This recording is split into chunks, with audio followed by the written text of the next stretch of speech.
네, 여러분 반갑습니다. 썬킴 인사드리겠습니다. 네.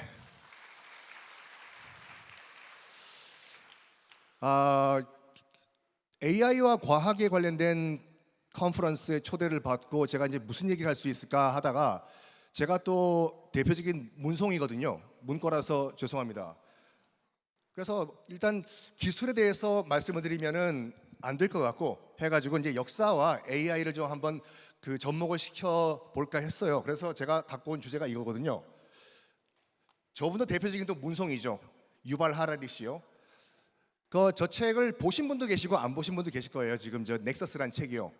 그러니까 보신 분도 계시고 안 보신 분도 해가지고 한 700페이지가 되는 굉장히 두꺼운 책이거든요. 그래서 간단하게 저 책 내용을 좀 약간 요약을 좀 해드리겠습니다. 렉서스가 아니라 넥서스예요. 뜻은 혹시 뭔지 아세요? 어린 친구들? 넥서스요. 지금 또 검색하고 계시는 분 계시네. 넥서스가 뭐냐면은 한 점과 한 점을 연결시켜주는 매개체가 넥서스거든요.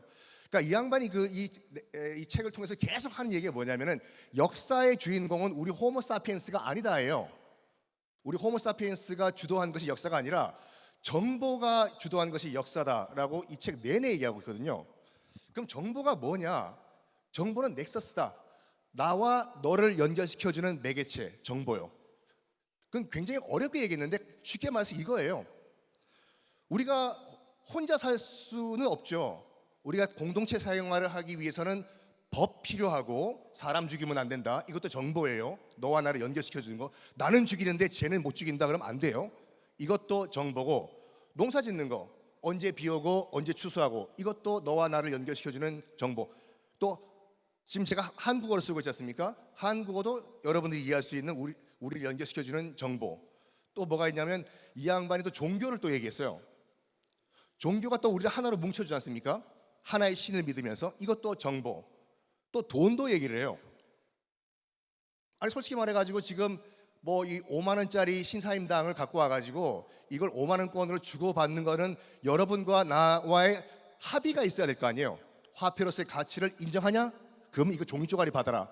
내가 아무리 정말 예쁜 종이를 만들어서 썬킴 달러라고 해서 100만 달러라고 찍어도 여러분한테 100만 불입니다. 좀 받겠습니까? 안 받죠. 이런 상호 간의 약속을 정보라고 이 양반이 얘기를 하는데, 그러면 언제부터 이 정보가 우리 사회에서 중요한 역할을 하냐? 퀴즈요. 인간은 언제부터 정착 생활을 했죠? 신석기 시대. 누가 그랬어요? 누가 학생이 그랬어요? 몇 살이에요?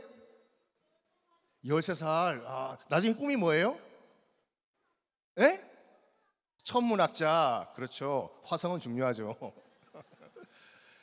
뭐 우리가 뭐 한국사 능력시험 공부하시는 분도 아시겠지만 우리 인류가 한 자리에서 정착 생활한 것은 짜잔 신석기 시대가 맞습니다. 한 만 년 전이죠. 구석기 시대와 신석기 시대의 차이는 뭐냐면 우연히 신석기 시대로 넘어갔는데, 구석기 시대는 아시다시피 사냥하고 수렵하고 과일 따먹고 이동하고 이랬던 것이 구석기 시대 아니에요. 그러다 보니까 뭘 깨달았냐면 우리의 선조들이 내가 사과를 베어 먹고 던진 자리에 내년에 또 와 보니까 여기 사과가 또 자라더라. 뭔가 있다. 이게 신가 보다. 이거를 계속 여기다 뿌리면 사과가 계속 크겠네 라고 하면서 정착 생활을 했고, 우리가 뭐 멧돼지를 한 마리 잡아가지고 바로 먹는 것보다 얘를 잡아서 키우면은 점점 덩치가 커지고 새끼까지 낳네. 이거 키워보자. 가축이 등장한 거죠. 자, 한 자리에 머물면서 이제 우리 인류는 신석기 시대 때부터 집단 공동체 생활을 합니다. 그러면 가장 먼저 뭐가 필요하죠? 물 필요하지, 그렇죠? 물, 언어. 자, 아까 말씀드렸던 이 넥서스란 책이요. 요거 부제가 뭐냐면 석기 시대부터 AI 시대예요. 그래서 신석기 시대 때부터 AI 시대까지 인류의 모든 중요한 순간에는 다 정보가 있다라고 풀어나가고 있거든요. 다시 석기 시대로 와가지고 한 자리에 우리가 집단 생활하면 규율이 필요하잖아요. 규율. 사람 막 죽이면 안 되고, 농사 지은 다음에 n분의 1로 나눠야 되고, 내가 농사 지을 테니까 너는 망봐라, 이런 규율이 필요하잖아요. 그리고 제일 중요한 게 뭐냐면은, 농사를 여러분들 지어보신 분 계시겠지만 저는 안 지어봤어요. 벼농사가 생각보다 굉장히 힘든 거 아시죠? 그래서 농사를 어떻게 짓는다는 그 지식을 자손에게 전달을 하는 뭔가 매개체가 있어야 되는데, 글이 없으니까 어떻게 되냐? 이렇게 해야 돼요. 혹시 이게 뭔지 아시는 분? 뭐예요? 울산 벽화? 벽화요. 그러니까 태화강 울산에 있는 그 반구대 그 암석화잖아요. 이게 약 그 기원전 7,000년 경에 이제 그려졌다고 추측이 되고 있는데, 고래 그림이죠. 고래의 어떤 점이 그려져 있을까요, 이게요? 사냥법. 좋았어. 오케이. 이게 처음에는 그냥 주술적인 의미로 고래 신을 그린 것이다라고 추측이 됐었는데, 이걸 연구해 보니까 고래 사냥법, 그리고 고래가 어디에 주로 있는지, 그리고 어떤 고래를 잡는 것이 쉬운지까지 다 자세하게 그림으로 그려져 있는 거예요, 이게요. 심지어 뭐까지 있냐면, 나중에 여러분 한번 이거 자세히 검색해 보세요. 고래를 잡은 다음에 정확하게 14등분을 해가지고 각 마을에 나눠주는 규율까지 적혀 있어요. 이건 정보예요. 아주 기초적인 정보죠. 이때까지는 그러니까 정보의 중요성이 그렇게 부각이 되진 않아요. 왜냐하면 누구나 다 공유를 하기 때문에, 정보를. 그런데 이런 정보가 점점 많아질수록 입에서 입으로 구전할 수 있는 한계가 온 거예요, 이게. 그래가지고 딴 정보를 독점하는 자가 권력을 가지게 돼요. 그렇죠. 신석기 시대 같이 누구나 다 같이, 야, 저 앞에 가서 고래 잡아라, 이렇게 잡으면 된다, 내가 그 암벽에 그림 그려놨기 때문에 아무나 봐라, 그러면 되는데, 요거를 이제 정보는 나만이 갖고 있어 라고 하는 순간, 이 정보를 갖고 있는 사람이 권력자가 된다라고 유발 하라리 선생께서는 말을 하는데, 그 대표적인 케이스가 이거예요. 이게 뭐죠? 에? 청동기. 요쪽은 청동기고 요쪽은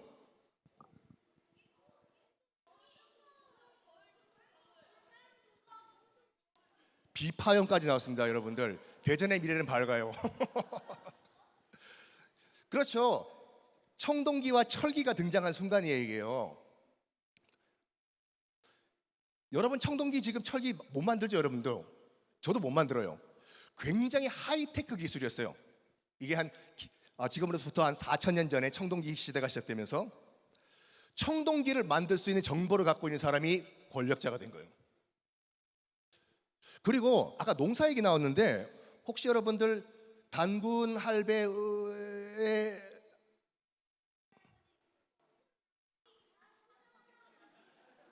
서로 경쟁하고 있네. 나 초등학교끼리 지금.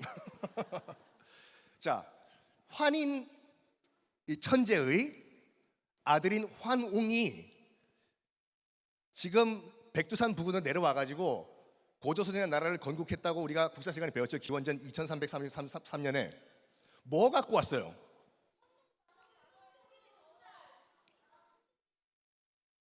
왜 춤을 춰? 천부인이라고 해가지고 이제 하늘의 도장을 갖고 왔고, 더 중요한 게 바람, 물, 비를 다룰 수 있는 기술자를 데려왔다라고 역사책에는 한 줄 딸랑 나와요. 이게 굉장히 중요한 포인트 얘기예요. 뭐냐면 농사 지을 수 있는 기술이 얘기예요. 대부분 여러분 역사책에 봤을 때 하늘에서 내려온 사람들 있죠. 진짜 하늘에서 내려왔을까? 그게 아니라 외부에서 유입된 신진 세력들을 다 하늘에서 왔다고 치거든요. 그러면 외부에서 온 세력인데 바람, 물, 비, 농사를 지을 수 있는 기술을 갖고 온 세력이다. 여러분, 벼는 어디가 원산지입니까? 여수요? 어디요? 보통 양치강 남쪽에 있는 그 중국 남부라고 하죠. 그러니까 우리가 안남미라고 얘기하는 거, 푹 불고 날아가는 거. 쌀의 원산지는 동남아시아와 중국 남부예요. 그래서 원칙적으로 봤을 때는 쌀이 그러니까 황하강 북쪽과 만주 지역과 한반도에서는 적응이 안 돼요, 이게요. 남방 곡식이기 때문에. 그래가지고 이 쌀을 그러니까 중국 남부나 베트남 같은 경우에는 주구리장창 계속 비가 오기 때문에 그냥 쌀 벼만 씨를 뿌려놔도 1년 산모작도 가능한데 이 쌀을 비도 안 오고 땅도 척박한 만주와 한반도에 갖고 왔다. 하이테크 기술을 갖고 있는 사람들이 도착을 한 거예요. 지금 옛 고조선에. 언제부터 언제까지 비가 오니까 요때 물 저수지에 저장하고 그리고 언제 추출하고 언제 보릿고개를 넘긴다. 이런 하이테크 기술을 갖고 온 사람이 어디서 왔는지는 지금 기록이 없으나 중국 어디선가 쌀 재배 기술을 갖고 있는 사람이 만주를 거쳐가지고 지금 현재 고조선에 정착을 했다. 그런 과정에서 곰을 토테미즘으로 하는 부족과 호랑이를 토테미즘으로 하는 부족이 서로 싸워가지고 결국에는 곰 부족이 이겨가지고 고조선이 건국됐다라고 우리가 추론하는 게 맞아요. 그러다가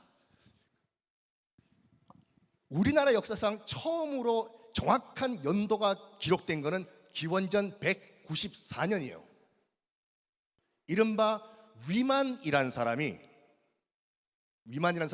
중국 연나라에서 고조선을 건너와 가지고 당시 고조선을 멸망시킨 다음에 위만조선을 건국했다. 이게 정확한 첫 연도예요. 기원전 194년. 위만이 뭐 때문에 어떻게 해서 거의 2000년 동안 유지되고 있던 고조선을 멸망시켰을까요?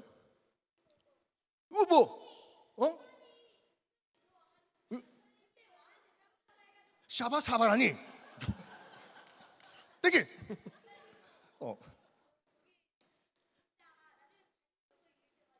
어.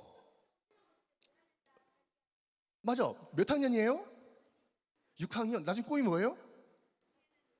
에? 에? 과학적으로 야, 대전의 미래는 밝습니다 진짜. 위만, 그러니까 고조선을 멸망시킨 위만은 그 당시 그 전만까지만 하더라도 고조선은 청동기 문화였거든요. 근데 위만은 중국에서 철기 문화를 갖고 왔어요. 아시다시피 청동기는요 무기로 못 써요. 물어가지고 쨍강 치면 깨져요. 그래서 청동기는 대부분 다 이 제사용 기기로 썼거든요. 근데 철기는 단단하잖아요. 그래서 그 이전에 청동기 시대를 겪고 있던 고조선을 당시로선 하이테크 기술인 정보인 철기 문화를 갖고 있던 위만이 들어와 가지고 고조선을 멸망시킨 다음에 위만조선을 건국을 한 건데, 아까 샤바사바 얘기 나온 김에 이제 옆으로 빠지면 안 되는데 그 무슨 뜻인 줄 아세요 혹시요? 혹시 여러분 거기 초밥집에 가시면요 고등어회가 사바회라고 해요. 일본어로 고등어가 사바예요. 이게 고등어가 아시다시피 얘가 살아있는 상태에서도 죽어요. 그래서 어항 같은 경우에 거기 횟집 가면 고등어 어항은 뺑뺑 돌게 만들었잖아요. 스탑하면 죽기 때문에, 스트레스 때문에요.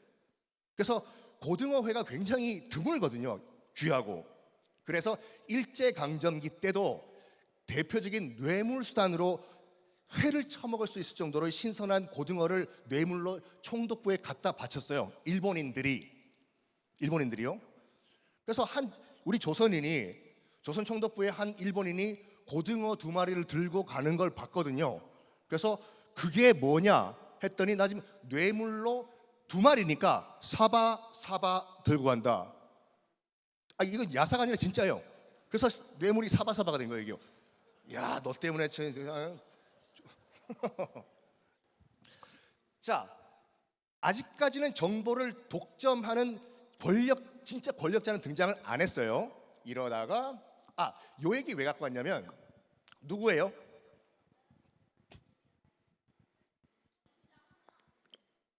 공자님이시죠. 춘추전국시대 노나라에. 유학의 기본 이념은 예와 인이에요. 이건 요즘은 예절과 인자할 인으로 알고 계시죠? 춘추전국시대 때는 그 뜻이 아니었어요. 이게요. 요때가 춘추전국시대 때는 정말로 뭐라고 할까, 백가쟁명이라고 해서 수많은 사상이 다 탄생을 했어요. 자연을 따르자, 노자 사상, 그다음에 법대로 하자 진시황 법가 사상. 공자는 이른바 이제 유학을 주장을 했는데 왜 그러냐면요. 그러니까 결국엔 끝까지 살아남은 것은 이 공자의 유학이었어요. 왜냐? 우리가 먹고 살기 위해서는 농사를 지어야 된다. 이게 이제 유학의 시작인데, 그럼 농사 짓는 기술, 벼농사 짓는 기술은 누구한테 받냐? 조상한테 받잖아요. 아버지, 할아버지. 그래서 조상을 우리가 섬겨야 된다. 돌아가신 이후에도 우리 제사 지내자. 거기서부터 시작된 거예요. 이 양반이 주장한 게 뭐냐면, 양반이라고 죄송합니다. 양반 맞네. 유학이니까요. 공동체 생활할 때는 혼자 생활할 수가 없다. 다 같이 우리가 집단 생활을 하기 위해서는, 그러니까 집단 생활이 가장 중요하다라고 하면서 이 인 사상을 강조했는데, 인을 보면요, 사람 인자에 두 명이잖아요. 거기서 시작한 거예요. 사람은 혼자 살 수가 없다. 인. 그리고 이 인, 사회가 유지되려면 어떻게 되냐? 조상에게 예를 바쳐야 된다. 그게 예인 사상이에요. 자, 그러다가 문자가 발명이 됐네요. 요거는 지금 메소포타미아 문명의 쐐기 문자고, 전 이집트 상형 문자고, 이건 중국 은나라의 갑골 문자, 거북이 배딱지에다가 쓴 거예요. 이러면서 뭐가 등장하냐? 권력자가 등장해요. 지금까지는 그 정보가, 인포메이션이 구전으로 가든지 아니면 조상에게 알려주든지 했었는데, 너무 방대해지니까 정보가요, 이걸 문서화를 하기 시작했어요. 그러면 일단 글을 알아야 돼요. 문서화하는 사람이요. 그리고 자기가 선별권을 가져요. 요거는 넣고 요거는 빼자. 요거 집어넣고. 그리고 왜곡도 할 수 있어요. 신이 존재하고 신 안 따르면 너 지옥 가. 이런 식으로. 그리고 대부분 사람들은 글을 모르잖아요. 그래서 진짜 신 욕하면 우리 지옥 가는 건 맞습니까? 여기 문서에 그게 나와 있잖아. 너 읽을 수 있어? 아니 저는 까막눈이라서 내 말 들으라고. 이러면서 점점 권력이 정보를 가진 자에게 집중이 되기 시작합니다. 근데 중요한 건 뭐냐면, 아직까지는 종이가 아니잖아요. 양피지 있죠. 양 껍질로 만든 글 쓰는 그 용지요. 이게 얼마나 비싸냐면, 성경책 하나 만드는데 양 30마리를 죽여야 돼요. 매. 이것도 또 쓰다가 틀리면은 지우개로 지우나? 아니죠. 양 한 마리 더 죽여라야 되는 거예요. 매. 특히 그러니까 이 양피지로 된 성경책을 갖고 있는 사람은 최고 절대 권력자였어요. 아니 저기요, 정말로 나쁜 짓 하면은 하나님 안 믿으면 지옥 갑니까? 여기 양 30마리로 만든 성경책이 그렇게 나와 있잖아. 또 거기 때는 라틴어로 써 있잖아요. 라틴어 알아? 아니요, 모르는데요. 그러면 무조건 하나님한테 빌어가 된 건데, 자, 이러다가 드디어 이 양반이 등장합니다. 누구죠? 맞아, 종이 만든 사람. 이름은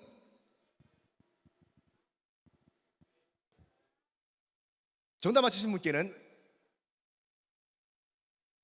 상품이 없습니다. 감사합니다. 그러니까 체륜이라는 한나라 때 환관이, 그러니까 기원 후 서기 105년에 종이를 개발하는 게 아니라 업그레이드를 시켜요. 그 이전에도 중국엔 종이가 있었어요. 근데 너무 질이 안 좋아가지고 포장 용지로 이제 썼는데, 이 체륜이라는 인물이 서기 105년도에 필기를 할 수 있는 그런 용도로서의 종이를 업그레이드를 해요. 이러면서 권력이 집중됐던 것이 싹 다시 한번 민중 사이에 이게 퍼지게 돼요. 종이는 싸니까, 쉽게 만드니까, 당나무까지 찍어버리면 되니까요. 자, 종이가 바꾼 우리 인류 역사 세 가지만 말씀드릴게요. 대부분 다 종교와 관련돼 있어요. 기독교, 이슬람교, 불교, 이렇게요. 뭐부터 할까? 여러분께 반말하면 안 되죠. 불교 갑시다. 불교는 어디가 고향이죠? 인도죠. 지금 인도 가면 불교의 비읍자도 없어요. 다 힌두교와 이슬람교니까. 그러면 왜 불교는 고향인 인도에 정착을 못했을까?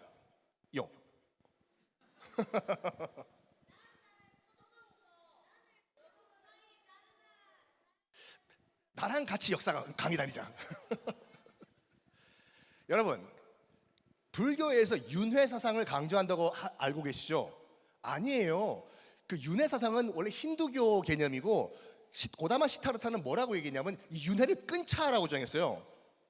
이 윤회 고리를 끊고 우리가 널바나에 올라가자. 해탈의 경지. 이게 고다마 시타르타 석가모니 주장이거든요. 그러다 보니까 힌두교 집권자들이 뭐? 윤회를 끊어? 누구 마음대로 해서 탄압을 받기 시작했어요. 인도에서 불교가. 그래서 밀려 어디로까지 가냐 하면은 지금의 현재 중국에 들어가는데 당시 인도에서 쫓겨난 쿠마라지바라는 인도 승려가 산스크리트어로 된 이 불경들을 잔뜩 갖고 와가지고 중국에 와요. 안녕하십니까? 인도에서 온 쿠마라지바입니다. 아 그래? 그게 갖고 온 게 뭐냐?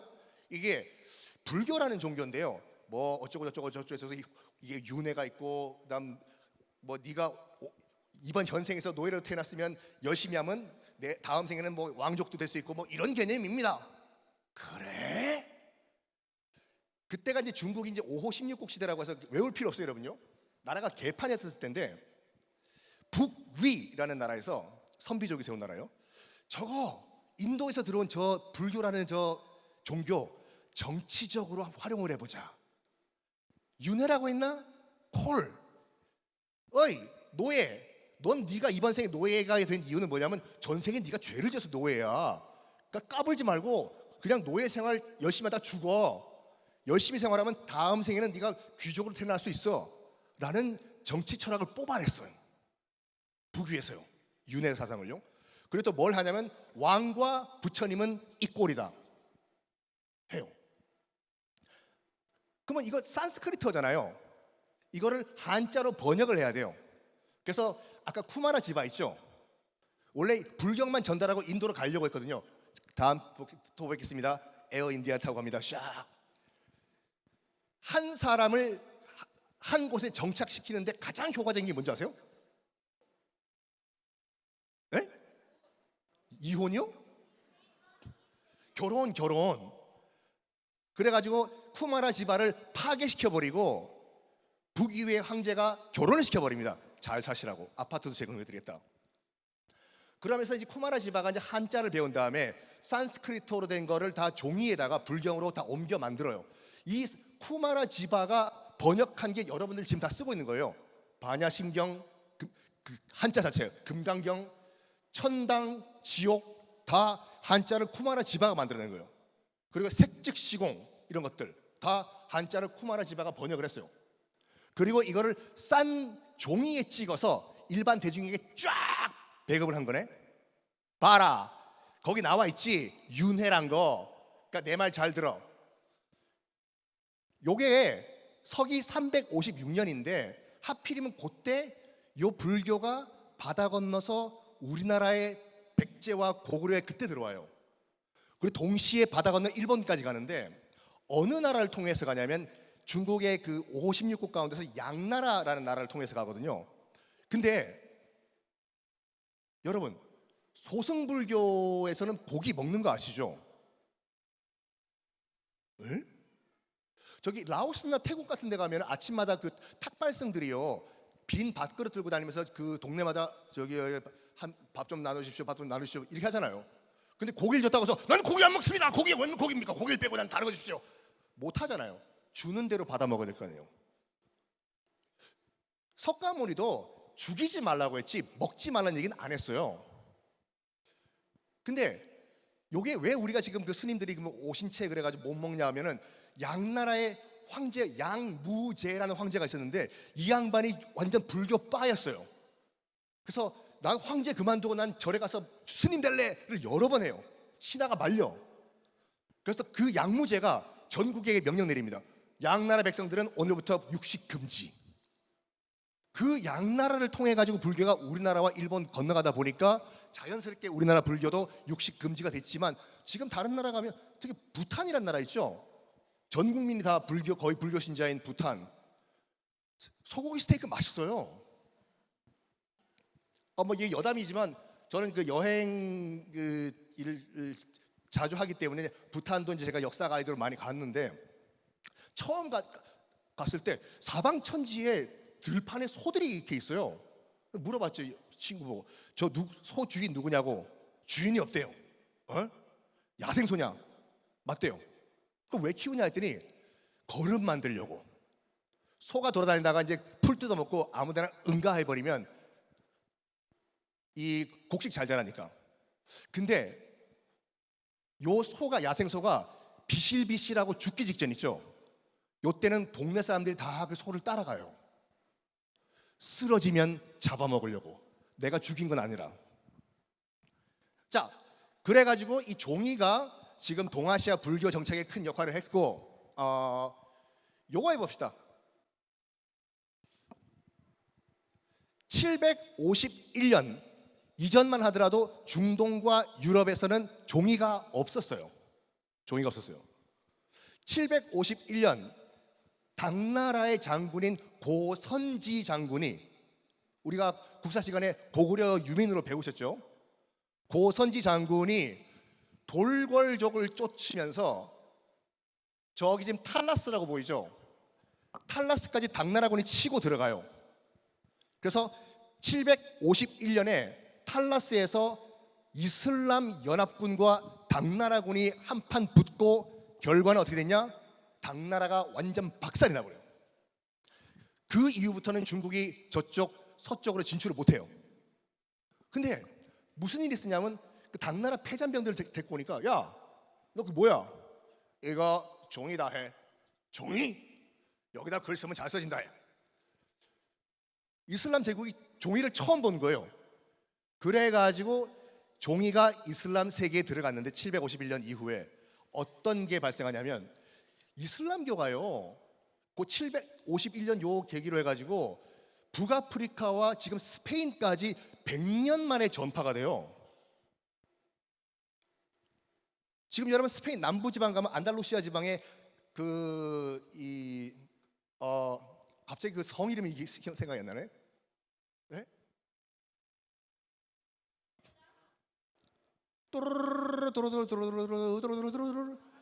아람브라 간파한다니까요. 그 아람브라가 이슬람 궁전이잖아요. 이렇게 급속하게 지금 이슬람교가 퍼진 이유가 뭐냐면은 당나라에서 잡아온 종이 제작자들 끌고 와가지고 이거 얼마냐 만드는데 당나무만 있으면 된다 해. 된 거예요. 양피지 30장이 있어야지 코란 하나가 나왔는데 이 종이 가지고 꾸란을 막 찍어낼 수 있는 거예요. 그래가지고 이 당나라 기술자들 덕분에 꾸란이 종이로 대량 생산되면서 북아프리카와 스페인까지 넘어가면서 이슬람교는 전 세계적인 종교가 돼요. 종이 덕분에요. 마지막으로 이거 마틴 루터죠. 1517년에 이른바 95개의 반박문이라고 하면서 교황, 여러분 요 당시만 하더라도 지금 그 교황청에서 면벌 불까요? 면죄 불까요? 다시. 자, 인간은 같은 인간의 죄를 못 사해요. 신만이 할 수 있어요.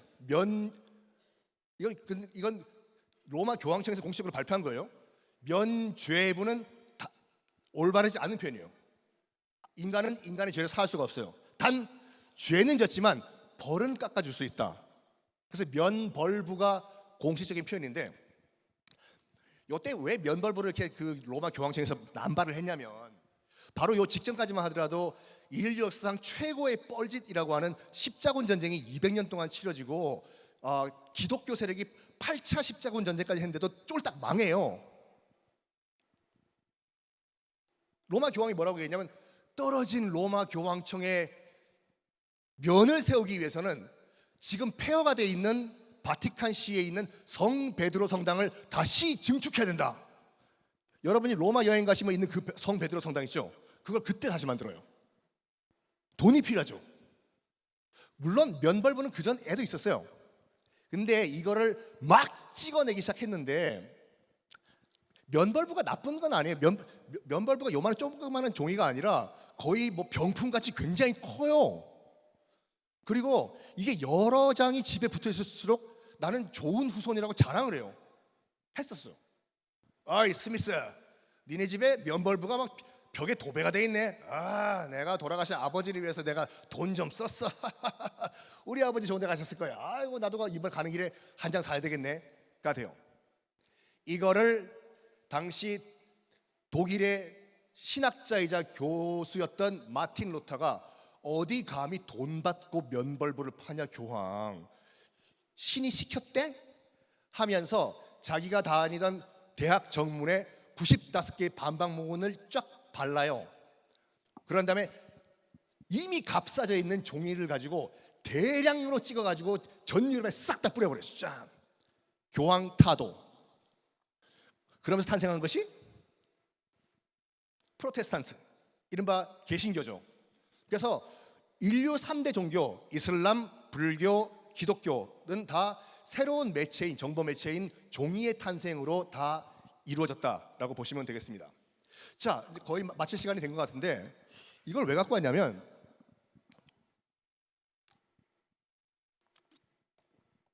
이 유발 하라리는 무슨 말을 했냐면요, 정보가 한 사람이 독점을 하면은 우리가 소위 말하는 전체주의 독재 국가가 되고, 이걸 여러 사람이 공통적으로 쉐어하면 민주주의 국가가 된다라고 얘기를 해요.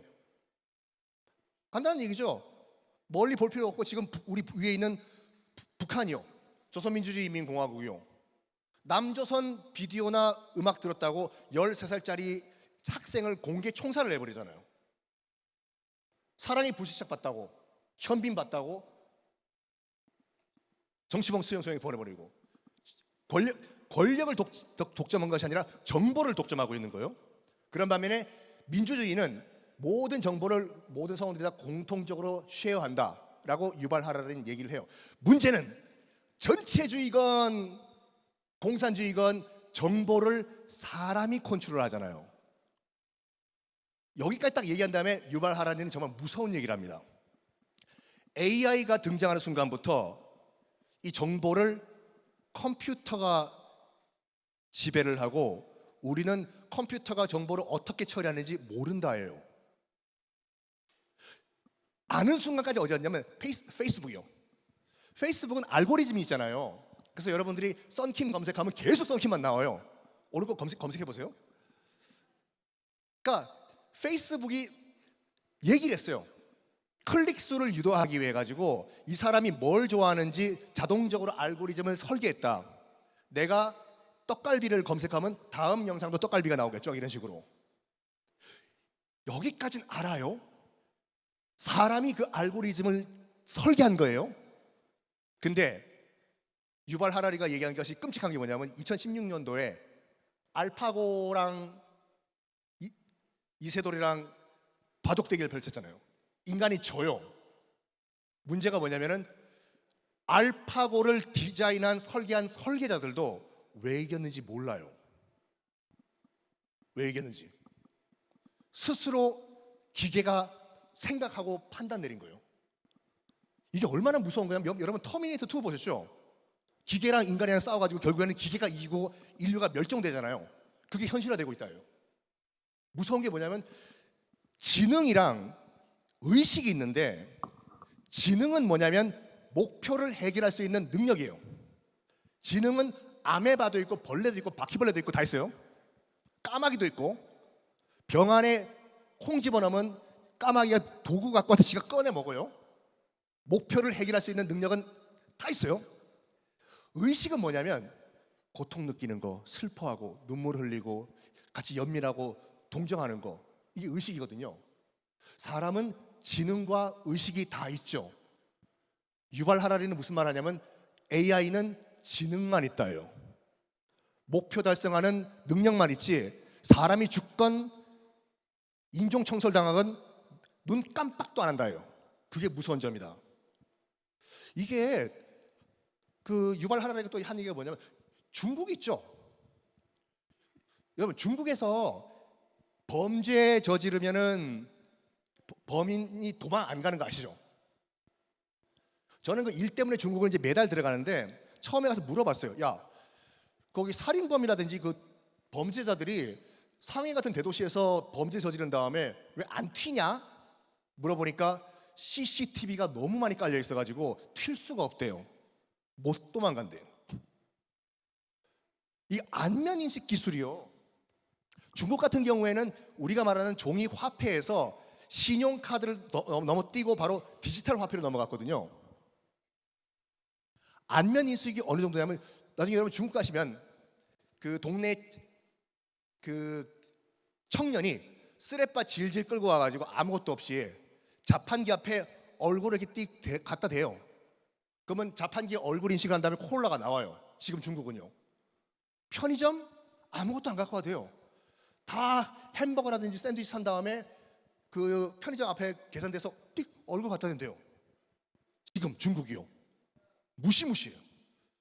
여기다가 중국에서 최근에 뭘 개발했냐면은 이건 개인적인 경험이니까 말씀드릴게요. 중국 가시면요, 그 건널목 있지 않습니까? 건널목 앞에 큰 전광판이 있어요.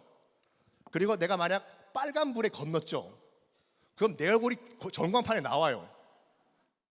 빨간불에 건넌 놈에서. 그러니까 저는 진짜 실수로 그랬어요. 실수로. 상해 옆에 보면 닝뽀라는 도시가 있는데 거기서 정말 몰랐어요. 빨간불인 줄. 그냥 건넜는데 앞에 전광판에 내 얼굴이 있는 거예요. 그래서 뭐라고 하냐면 인식 불가자이지만 불법을 저질렀다. 난 중국인이 아니기 때문에 등록이 안 돼 있잖아요. 그걸 제가 찍어가지고 페이스북에 올렸거든요. 야, 신기하다.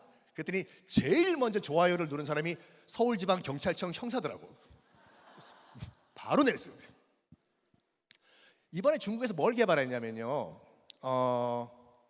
안면 인식뿐만 아니라 사람의 몸동작, 우리가 걸을 때도 사람마다 약간 뭔가 다르잖아요. 이렇게 걷는다든지 버릇이 있잖아요. 이거를 16억을 다 등록해 놓은 거예요. 그래서 얼굴뿐만 아니라 몸동작까지 다 인식을 해가지고 쟤는 왕서방, 쟤는 뭐 누구 무슨 서방 판단할 수 있도록. 근데 무서운 게 뭔지 아세요? 그거 개발한 중국 기술자들도 어떻게 AI가 이걸 판독하는지 몰라요. 스스로 판단하고 결정 내리는 시대가 왔어요. 지금까지 거의 10,000년 동안 이 정보는 적어도 사람이 컨트롤 했었거든요. 근데 불과 몇 년 전부터는 이 AI의 정보의 주도권이 컴퓨터로 넘어갔는데 이게 어떤 방향으로 흘러갈지는 아무도 모르는데 아무런 관심이 없다. 큰일이다 라고 하면서 유발 하라리가 이 책을 딱 덮어요.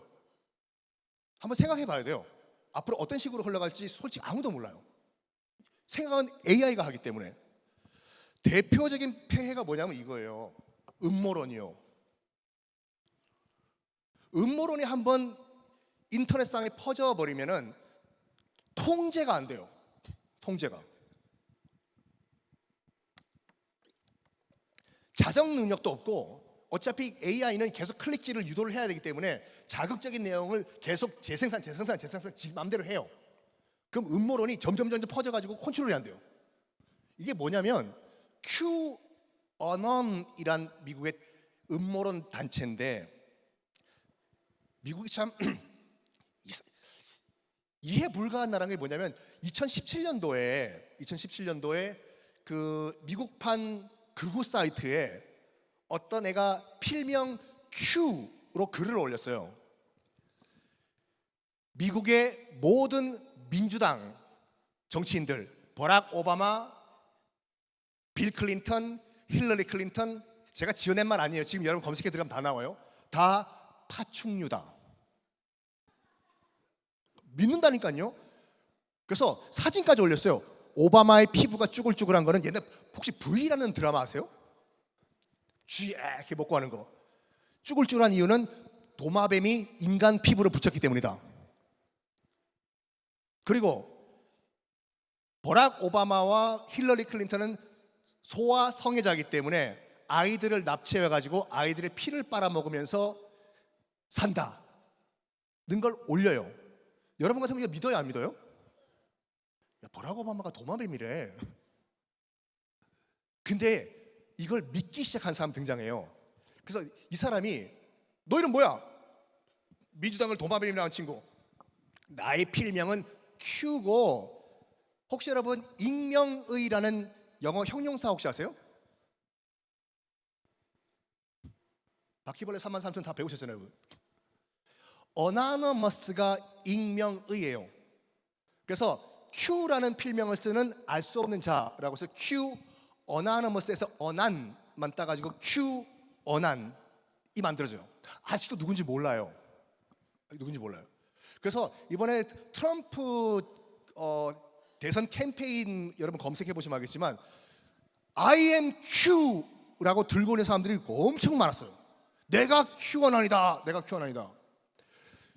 이게 지금 Q원안들이거든요. 이 추장복장을 한 친구가 대표적인 내가 Q다라고 주장하는 음모론자예요.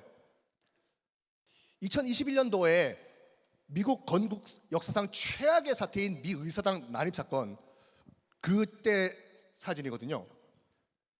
뭐 우리나라 얘기는 아니지만 당시 이제 그 Q원안이 뭐라고 얘기했냐면 바이든 대통령은 부정선거로 대통령이 당선됐고 부정선거 때문에 우리 트럼프가 낙선했다. 국회의사당을 박살내자 하면서 지금 국회의사당으로 쳐들어간 그런 장면이거든요. 자, 이제 저한테 할당된 시간은 거의 다 끝난 것 같은데 결론부터 말씀드리면 이겁니다. 그 유발 하라리가 넥서스라는 책에서, 그러니까 지금 여러분께 드린 말씀은 제가 꾸며낸 얘기가 아니라 책 내용이 다예요. 이게요. 역사의 주인공은 정보다. 신석기 시대 때부터 그거는 팩트다.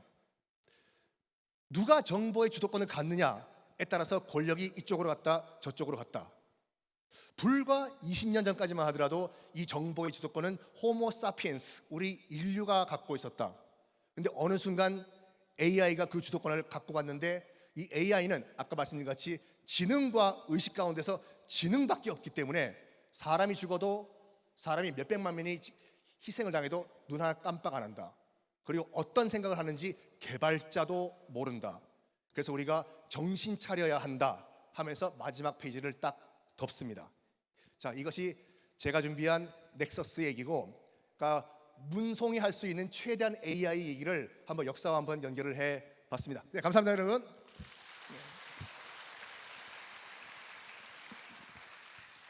네, 정보의 시대 흐름을 한눈에 살필 수 있었던 유익한 강연이었습니다. 그럼 질의응답 시간 갖도록 할 텐데요. 질문 있으신 분들께서는 손을 들어주시면 되겠습니다. 네, 가운데 검정색 반팔 팁은 네, 남성분 전달 부탁드리겠습니다.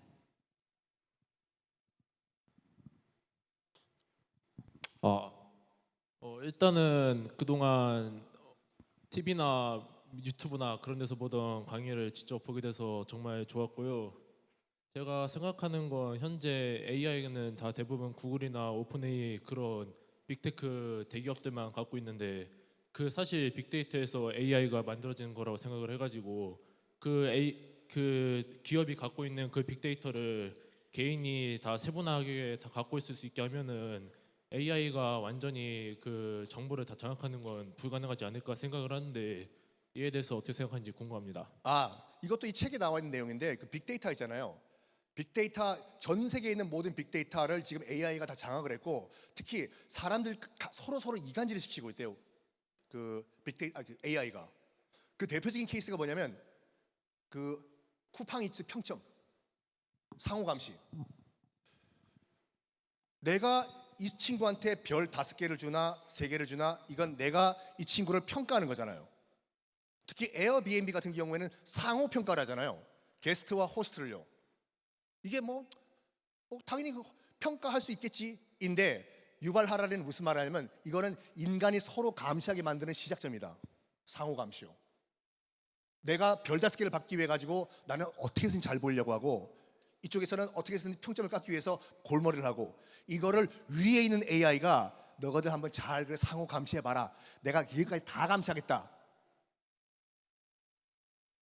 그래서 생각보다 지금 그 상황이 심각하다라고 유발 하라는 책에서 얘기를 하고 있어요. 인간의 상호 감시까지 다 시키고 있다는 걸요. 네, 다른 질문 받도록 하겠습니다. 네. 가운데 계신 분. 네, 손을 들어주고 계시면 저희 스태프분이 마이크 전달드리겠습니다.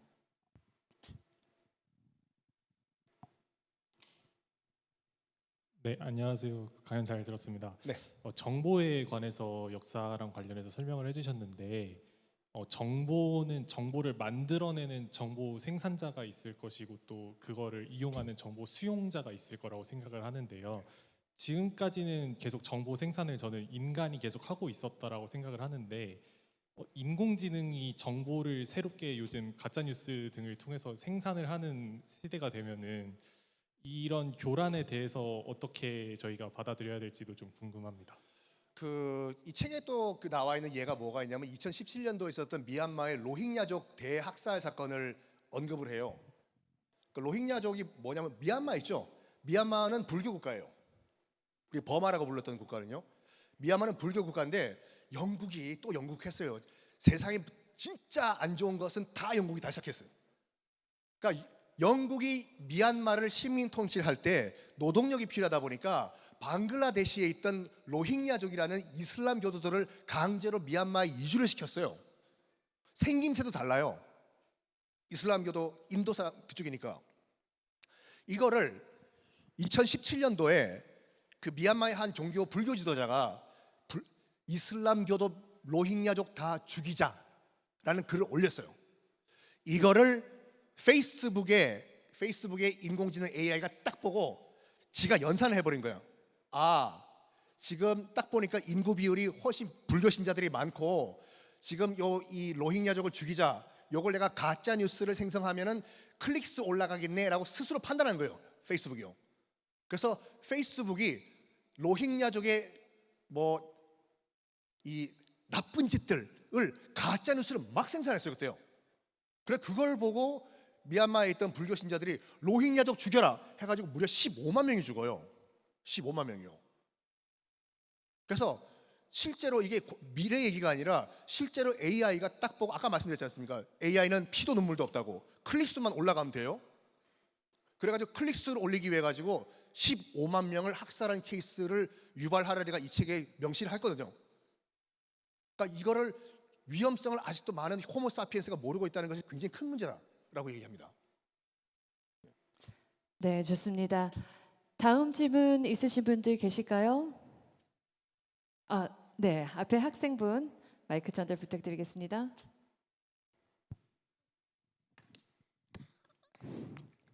네, 그리고 강연은 잘 들었는데 어떤 AI는 뭔가 자기의 다른 생각을 가지고 있어가지고 뭔가 페미니즘이라 해야 되나 그거에 대해서도 AI가 의견을 낸 것이 있는데 이게 계속 지속되다 보면 미래에도 뭔가 악영향이 일어나지 않을까 싶습니다.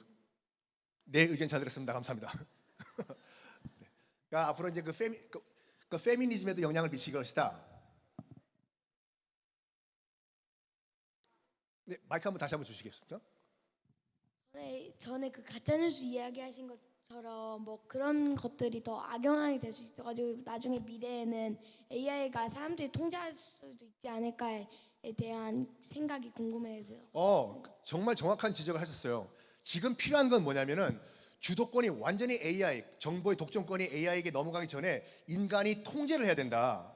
이걸 법제화하든지 아니면 기술 발전을 시키든지 지금 통제가 안 되면 정말 아웃 오브 컨트롤이 된다. 그리고 어떤 방향으로 이게 튕겨 나갈지는 아무도 모르는 것이 너무 두렵다예요. 왜냐하면 AI는 이게 상업용 AI든 과학적 AI든 어쨌든 간에 클릭수를 유도한다든지 자기가 어떻게 보면 관심을 받아야지 생존하기 때문에 수단과 방법을 가리지 않을 것이다 예요.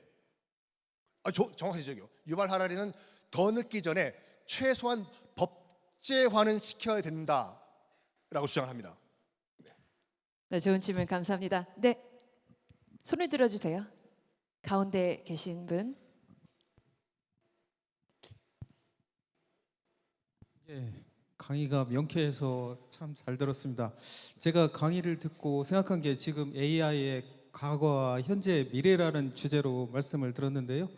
지금 그 결론적으로 그 AI의 미래를 생각해 볼 때 그 AI가 가지고 있는 능력이 지금 현재 지금 뭐 미국이나 중국이 무역 전쟁을 1대1 강대국으로서 하고 있는데 AI의 수준이 역사적인 뭐 이런 걸 다 봤을 때 앞으로 어떻게 될 것인가 미래를 예측할 수 있을 정도로 그 현재 어느 정도로 AI가 추측을 할 수 있는지 교수님의 의견을 듣고 싶습니다. 그 지금까지 정보는 그러니까 예측 가능한 그러니까 프레딕터블이었었는데 그러니까 지금 문제가 뭐냐면은 아까도 말씀드린 것 같이 얘가 지금 스스로 판단하고 생각하고 결론을 내려요. 사람같이요. 근데 어떤 과정을 통해 가지고 얘가 판단을 하고 정보를 취합을 하고 결론을 내리는지 인간은 벌써 알 수가 없는 상황까지 왔다. 이미 통제가 불가능하고 그렇기 때문에 더 늦기 전에 이거를 카운터할 수 있는 기술을 개발을 해야 되든지 아니면 법을 만들어야 되든지. 그러니까 전 그거 예전에 그 94년도에 개봉했거든요. 터미네이터 2가요. 스카이 네트워크 해가지고 스카이넷 이 그 인류의 모든 컴퓨터를 다 장악을 한 다음에 이제 인류를 멸종시키는 거. 그때 벌써 40년 30년 전이잖아요. 그 터미네이터 2가 개봉했을 때만 하더라도 야 제임스 카메론 감독 진짜 상상력 짱인데 그게 지금 현실화되고 있다는 것이 굉장히 무서운 거죠. 네, 시간이 좀 여유가 있어. 네, 질문 더 받도록 하겠습니다. 맨 앞에 앉아 계신 분 아이와 함께 네, 마이크 전달 부탁드리겠습니다. 네, 안녕하세요. 그 일본과 같은 경우에는 독도가 자기 나라 땅이라고 우기고 저기 동북공정 중국 같은 경우는 우리 고구려 역사를 자기 걸로 발해나 뭐 이런 걸 가져가려고 하는데 AI가 발전되면 그 정보를 중국에서는 자기 정보를 입력할 거고 그걸로 인해서 저희가 그 뭐 독도를 찾을 수 있다든가 동북공정 거기서 이길 수 있다든가 뭐 이런 것도 역사 왜곡 뭐 이런 것도 가능하지 않을까? 그러니까 이간질을 시킨다고 봐요 대부분요. 이간질을요. 그래서 이 독도 문제 같은 경우에는 어느 쪽으로 이게 편을 들어야지 AI 자기가 그 생존 가능성이 더 높을까? 그러니까 독도 문제뿐만 아니라 국제 정세 같은 거 있잖아요. 그 최근 나오는 건 이제 가자 문제, 그 팔레스타인과 이스라엘 문제에서 불과 한 2, 3년 전만 하더라도 AI는 중립적인 그 자세를 취했어요. 이거는 평화적으로 해결해야 된다. 인데 트럼프가 집권한 다음에 공이 트럼프랑 네타냐후 쪽으로 넘어가 버렸잖아요. 재빠르게 연산을 다른 방향으로 해요. 원래 팔레스타인 땅은 유대인들의 땅이다. 팔레스타인인들 다 추방해야 된다. 그것이 정의다라고 정의를 바꿔버려요. 이게 무서운 거예요. 그때그때 달라요. 그리고 독도 얘기하셨는데 여러분 독도가 우리 땅인 증거돼 보세요. 자, 일본이나 지금 논쟁을 벌여요. 저쪽에서 다케시마라고 하고 우린 독도라고 하고 일본인이 물었어요. 야 다케시마가 강국군의 땅인 거 증거대로 됐어.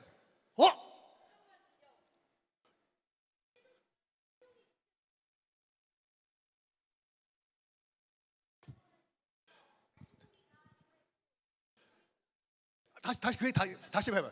다시 다 해봐.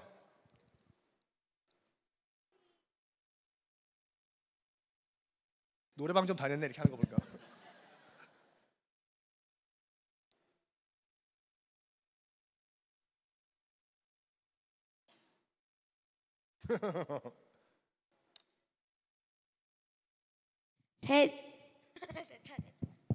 안 쳐도 돼.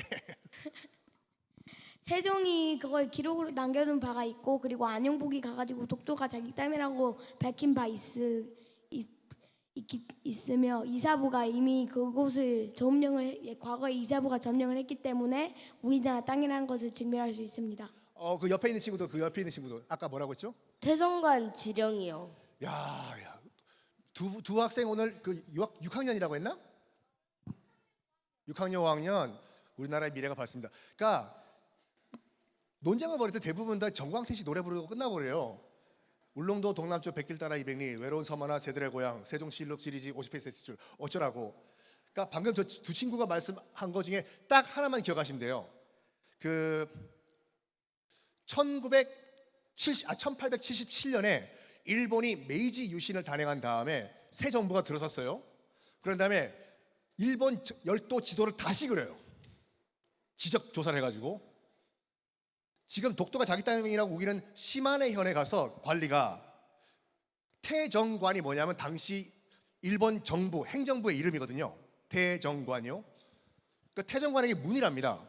지금 시마네현 지도를 그리고 있는데 지금 동해, 그러니까 자기들 말로는 일본의 두 개 섬 독도와 울릉도는 누구 땅입니까? 라고 시마네현에서 태정관으로 문의를 해요. 그때 태정관이 지령을 내립니다. 동해에 있는 두 섬 다케시마와 울릉도는 우리 일본 땅이 아니다. 명심하라. 우리와 아무 관계가 없으니까 지도에서 그리지 마라. 이게 1877년에 태정관 지령이라고 하거든요. 자기들이 쓴 거예요, 이걸요. 이거를 지금 일본 국회 도서관 비밀 그 서고에 꽁꽁 숨겨놓고 안 보여주고 있거든요. 그래서 한 6, 7년 전인가 한번 KBS 취재팀이랑 갔어요. 태정관 지령 한번 보자고. 절대 보여주잖아요.